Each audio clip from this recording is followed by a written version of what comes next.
Oke,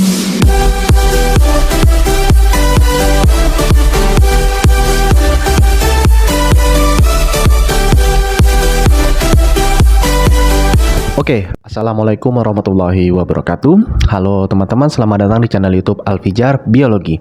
Jadi pada video kali ini saya ingin menceritakan kegiatan saya selama mengikuti diklat P4TK yang dilaksanakan di Hotel Santika Bangka Tengah, yang dimulai dari tanggal 12 Oktober 2021 hingga tanggal 16 Oktober 2021, tepatnya hari Sabtu.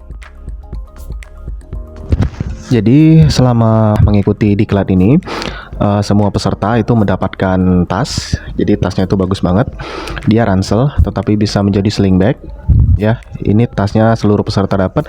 Yang di dalamnya itu juga terdapat ATK berupa buku, kemudian ada buku panduannya, serta ada pena yang dapat digunakan sebagai pen tab untuk handphone maupun tablet. Oke, langsung aja saya bahas untuk kegiatannya. Jadi untuk kegiatan diklat P4TK ini dia dikhususkan untuk guru IPA, itu untuk yang SMP.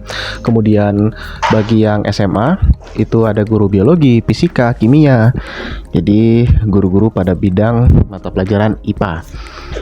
Oke, jadi ini buku yang didapatkan dari diklat P4TK. Ini adalah buku tulis bagi peserta diklat.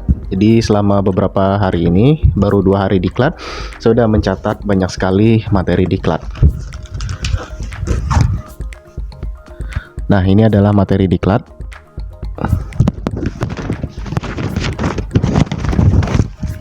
Nah, ini dia materinya. Jadi udah banyak sekali materi yang dilewati selama 2 hari ini. Kemudian di sini ada juga buku panduannya. Kalau ini tadi buku tulis, ini buku panduan. Jadi buku panduan ini dia berisi tentang seluruh kegiatan P4TK ini, sama kontak person dari panitia-panitianya lengkap di sini. Dan ini ada buku catatan kecil. Ya. Nah, itu untuk catatan-catatannya. Jadi saya mau cerita apa sih kegiatan P4TK ini.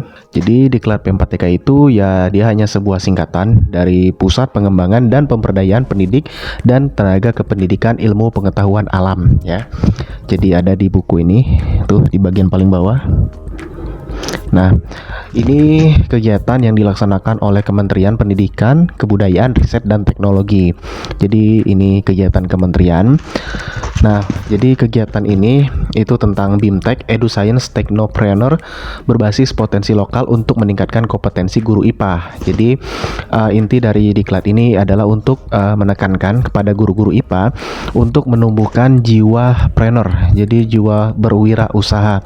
Bukan berarti guru itu harus mengajar serta harus berjualan, enggak, tetapi guru itu harus mampu menciptakan jiwa-jiwa peserta didik yang dapat berwirausaha. Jadi itu inti dari kegiatan diklat ini. Oke, jadi saya mau cerita dulu untuk kegiatan beberapa hari ini.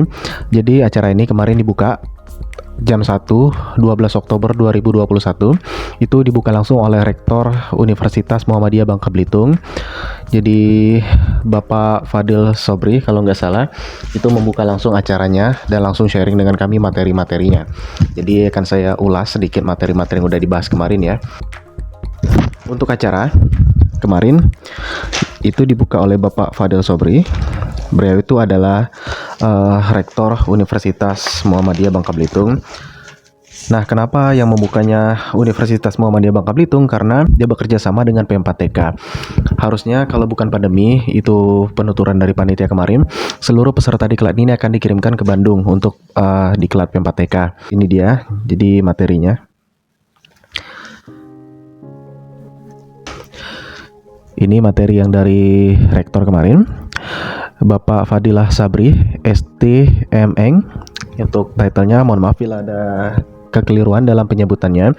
Jadi kemarin kami tuh belajar mengenai konsep EduScience Technopreneur dalam pengembangan kompetensi dan keterampilan guru IPA. Jadi beliau kemarin bercerita dengan lebar, panjang, namun menarik. Beliau menjelaskan bahwa tantangan di abad sekarang ini bukan lagi tentang pengetahuan saja, akan tetapi bagaimana menjadikan ilmu pengetahuan itu dia dapat bermanfaat dan dapat dijadikan nilai ekonomi ke depannya. Jadi bukan hanya ilmu yang sekedar lulus, bukan. Kemudian setelah pemateri dari Bapak Fadli Sobri tadi dilanjutkan oleh Mbak Nuha. Nah, Mbak Nuha ini sebagai informasi bagi teman-teman itu adalah anak dari Bapak Fadil tadi. Beliau itu udah banyak banget keliling, Mbak Nuha ini. Dia meneliti tentang pasir timah di Bangka yang konon katanya dapat menetralisir apa gitu, saya lupa kemarin. Jadi cukup menarik pembahasannya di usia yang masih muda. Beliau kelahiran tahun 2000, itu udah keliling jauh banget sampai ke berbagai negara untuk mempresentasikan hasil penelitiannya. Anak Bangka bisa mempresentasikan hasil penelitiannya ke luar negeri itu udah bagus banget. Jadi dia menjelaskan bahwa kita tuh harus menumbuhkan suatu jiwa yang penasaran terus akan suatu hal. Kita harus meneliti, kemudian kita patenkan dan menjadi hak milik kita. Beliau juga bercerita bahwa penelitian dia itu udah dipatenkan ke Haki, kemudian di LIPI, jadi udah hak punya dia sendiri. Ya, jadi untuk materi di hari ke-1 kemarin. Kemudian selain itu juga kami kemarin juga membahas tentang berbagai fenomena yang ada di Kepulauan Bangka Belitung, termasuk potensi lokalnya. Kemarin tuh banyak sekali membahas tentang kolong yang ada di Bangka Tengah atau ke Bangka Selatan di Desa Erbara, itu membahas tentang Danau Kaolin. Ya, jadi kemarin banyak banget ngebahas tentang Kulong. Nah, untuk hari kedua ini kami dipisah dari 60 orang dalam satu ballroom Hotel Santika. Itu dipisah menjadi 3 kelas. Jadi saya kedapatan di kelas B, itu isinya 20 orang. Nah, di kelas B ini tadi pagi kami belajar mengenai STEM ya, itu kami belajar hari ini. Untuk materinya itu disampaikan oleh Mbak Feni Kurnia MPD. Itu beliau adalah dosen di Universitas Muhammadiyah Bangka Belitung. Jadi untuk materinya itu ada teacher trainer yang pertama. Jadi guru yang memiliki jiwa untuk berwirausaha. Kemudian beliau juga mengaitkan materi IPA dengan kewirausahaan atau mata pelajaran PKWU. Kemudian kami mempelajari tentang STEAM. Jadi apa itu STEAM? Apa itu pembelajaran yang mengaitkan berbagai aspek integrasi, karena STEAM itu kan ada banyak tuh, ada science, teknologi, engineering, art, dan juga matematik. Jadi tadi kami bahas, serta tadi ada praktik. Jadi kami tadi ada 4 kelompok dibagi praktek membuat berbagai macam media. Jadi ada media robot, kemudian ada media jembatan, kemudian ada pesawat, media hologram ya. Jadi kami praktek tadi di STEAM. Nah, tujuan dari praktek itu tadi apa? Jadi kami ingin membuktikan bahwa pembelajaran STEAM itu dia dapat memunculkan pemahaman yang lebih melekat karena dia meliputi seluruh aspek dan jawabannya langsung didapatkan dari pembelajaran tersebut. Kemudian kegiatan ditutup dengan pembahasan model-model pembelajaran yang digunakan. Jadi tadi ada 4, ada inquiry, kemudian discovery learning, kemudian project based learning, serta ada problem based learning ya, ada project dan juga ada problem. Jadi itu dia untuk 2 hari materi di Klat P4TK ini.